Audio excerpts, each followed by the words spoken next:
The much coveted title of World's Most Livable City draws on more than 30 benchmarks that include education, infrastructure, healthcare, environment, politics and cultural considerations. While the crown is currently held by Vienna, in a post-pandemic world where the focus is now about the fight against climate change, our most livable places will need a few more considerations to be evaluated. Nicole Bennett is a senior urban and regional planner with Arup, and she joins me now.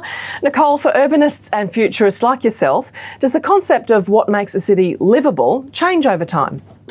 Yes, I think it does. I think at the core, though, it's all about people, and livability, is about making places for people. So, yes, whilst the concept and what people need changes over time, I think fundamentally livability is grounded in making places for people.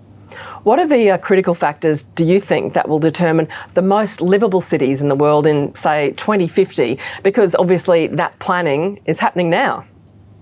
Yeah, absolutely. And you think about it, 2050 is in 30 years' time. And 30 years is a long time. That's almost my entire lifetime.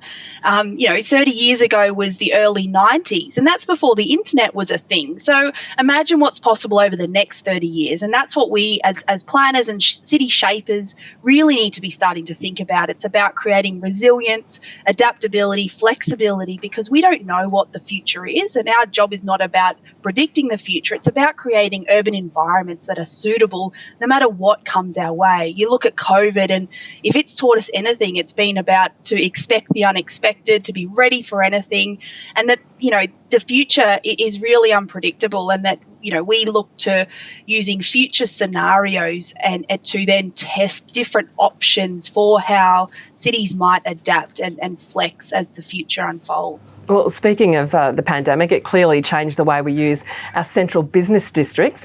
What changes do you think will be permanent, and therefore what did planners learn from the last 3 years?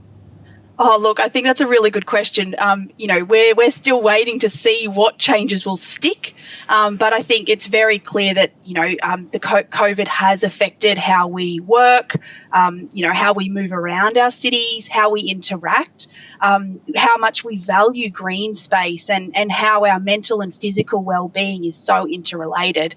So I think, time will tell as to what changes do stick, but I do think that, crisis does lead to change, and that many of these changes are here to stay. So we need to learn to plan with them. How do you think the impact of COVID-19 changed the way we think about specifically local neighbourhoods? I think the notion of this 20-minute city is really important. So the micro mobility and being able to sort of walk down to your corner store just to get that everyday interaction. People don't want to spend a lot of time in their cars and commuting anymore. I mean, the Great Resignation is just to prove that people really want things that are, aligned with their own values. So I think that, having green space and having services all around where people live and work and recreate is so vital to making sure that cities are fit for purpose into the future. It's widely known that across the world, cities are expanding at the expense of the regions. How can livability, quality of life even, be guaranteed into the future while high density housing will continue to increase to cope with our massive population growth? Oh, it's a loaded question.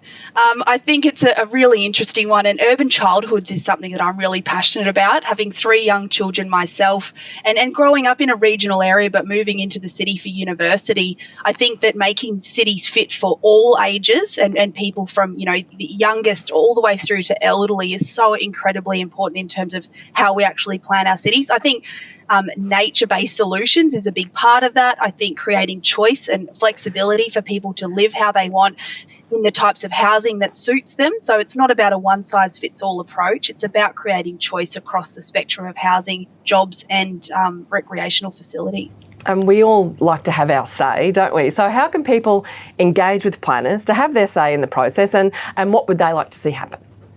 Yeah, absolutely. Look, I think, city governments are the way to sort of, voice your opinion. So councils do a lot of the hard yards in terms of engaging with their local community. So local councillors really are the sort of touchstone between, plan making and actually seeing what comes in as developments into the future.